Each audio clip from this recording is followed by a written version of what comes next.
Lorraine, Sandoval. And tell us about your connection with this project. I kind of started it back in 2007 when I found out that there was an Ivy League tour in Parlier, and so I wanted to bring it to Watsonville. So I volunteered and paid my way to go on as a chaperone with that tour and get the connections with the different college admissions officers and things like that. And then that began, and the Maya Foundation was the one that seeded us with $5,000 because it cost about $16,000 to $19,000 to pay for a tour for 10 students and 2 chaperones. But when the Maya Foundation stepped in and helped us, then we knew that we could do it. My name is Ron Sandidge, as I stated earlier. My connection is one having worked at Pajaro Valley High School as a teacher and as an administrator. In my days as assistant principal, I worked closely with the counseling department who selected the students. So I was familiar with who the students were in the group, but I didn't ever have a chance to go on the tour itself. And then once I retired, I was invited to go as a chaperone. That was about 3 or 4 years ago, and I welcomed the opportunity, and I decided that because it was a neat thing for the students and I had a great time on the trip, I thought, well, maybe there's something that I can offer. So I've stayed connected, trying to help with Lorraine and other counselors and other retired people in the area to help recruit, select, and prepare the students for the trip. And somebody's got to, do the logistical stuff. So we work together, contacting first the airline companies to get the tickets, making sure that we have ground transportation and that we have places to stay, whether it's in hotels or campus dormitories. I'd like to welcome everybody to our Ivy League, Watsonville Ivy League group. The Watsonville Ivy League began in about 2007 when we took our first group of students on a tour of Ivy League colleges. We knew that we have students at Watsonville High School and Pajaro Valley High School that are from Watsonville who are capable of attending these colleges and would really make a difference not only to the colleges on the East Coast but also to our community when they return. And so we decided to ask or invite students from both of these high schools who are at 3.8 or higher GPA and taking honors and AP courses and proving that they are successful in contributing to their school and to their community to apply to go on this tour. And we kind of limited it to 10 because that's what the Ivy League colleges would be able to house at the universities. So from that we began asking people to apply, and they applied, and so we've had over the last 6 or 7 years, we've had a group going every year to the Ivy League colleges. What colleges do we go to? Oh, we have learned if we start in the northern part of the area, Boston, and work our way south, we can get anywhere from 7 to 11 colleges and universities in a week's time. So we've seen places like Boston University, Harvard, Tufts, MIT, Brown, Yale, Amherst, Williams, Cornell, Columbia, Princeton, and UPenn. Also, we had gone once or twice to Wellesley College. So yeah, we've been to a number of colleges. They usually get 8 to 11 colleges in, depending on how much time we have, how much money we have, to be able to travel around. They fly in from the west coast to the east coast, and they go by charter bus, by taxi, by what else? Subway, bus, train, subway, whatever transportation we can. The students take their sleeping bags with them because oftentimes they might be able to stay in the dorms with some of the students, particularly at Boston University, at MIT, UPenn, and most recently Yale. Right, Yale.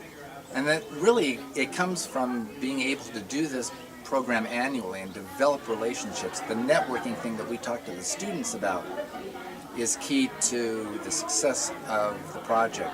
And by having developed relationships with not only students that are at these universities, but the programs and the clubs and the organizations that they are in, the deans and the admissions officers that help those students recognize what we are doing, and they've invited us to think in other ways that we can improve on our program. So they've invited us to make sure that we stay in touch with them, and they've worked with their students and their staff to arrange housing for our students, where there'll be one of our students staying overnight with one of their students, and it's just great.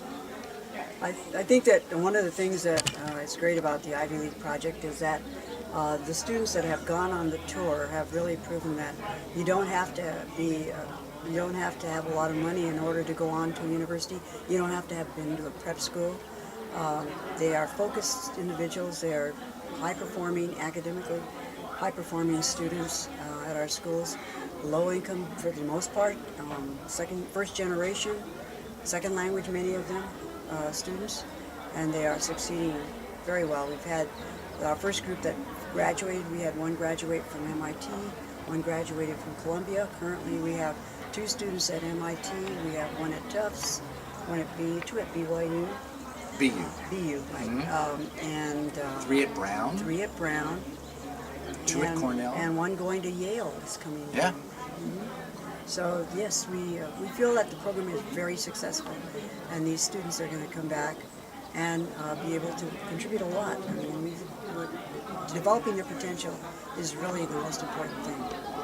I think the students here understand the importance of being able to give back to their community, and one of the immediate ways that they can do that is by being hosts of our students when we get to their particular college.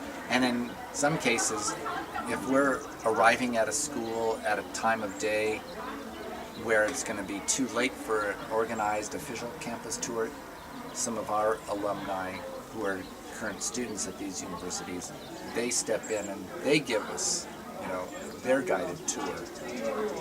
And that works out well for them and our own students. They're hearing the speech, if you will, that comes directly from effectively brothers and sisters and cousins. So, my name is Victor Cervantes. I'm Beatriz Guyazo. And we're both alumni of the Watsonville Ivy League tour here.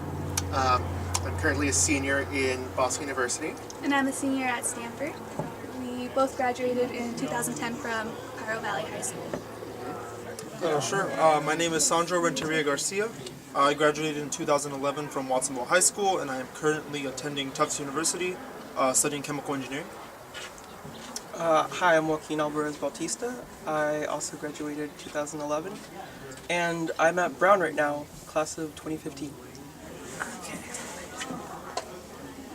Hello, my name is Brianna Del Franco. I'm an Ivy League Tour participant of 2009. I am an alumnus of Watsonville High School, class of 2010, and I am a 4th year at UCLA. I am pursuing my Bachelor's of Arts degree in Political Science and Chicano Studies with a double minor in Education and Public Policy. Hi, my name is Montserrat Espiti Hernandez. I am an alumnus of Watsonville High School, class of 2011, and I'm currently studying social welfare at the University of California, Berkeley, and I'm in my 3rd year. My name is Crystal Lalde Garcia. I am a current junior at Rice University in Houston, Texas. I graduated from Watsonville High School in 2011, and I am also an alumnus of the Ivy League project.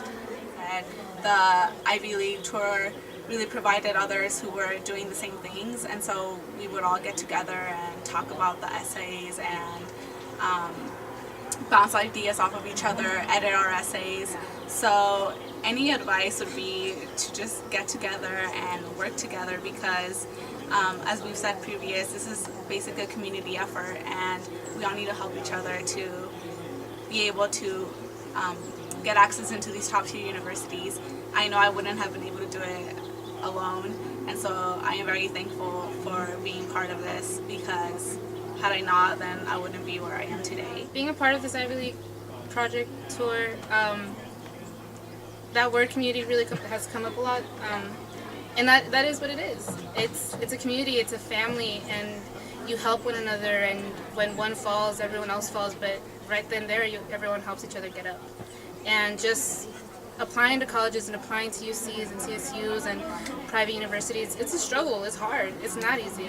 Staying up till 3 a.m., staying at Starbucks till late when it closes, people be kicking you out. it's hard. And I mean, from my personal experience, my parents were just kind of like, what are you doing? Like, go to bed. They were worried about me. But having this support network really was the one that helped me, because they knew exactly what I was going through, because they were going through it also. And so that's what the Ivy League project is. It's home. So being able to come back and seeing people and being able to connect with people. Crystal, for example, I consider her my sister. Brianna here we're from the same organization, we're hermanas. And so we really help each other out. So, I mean, they're my family. We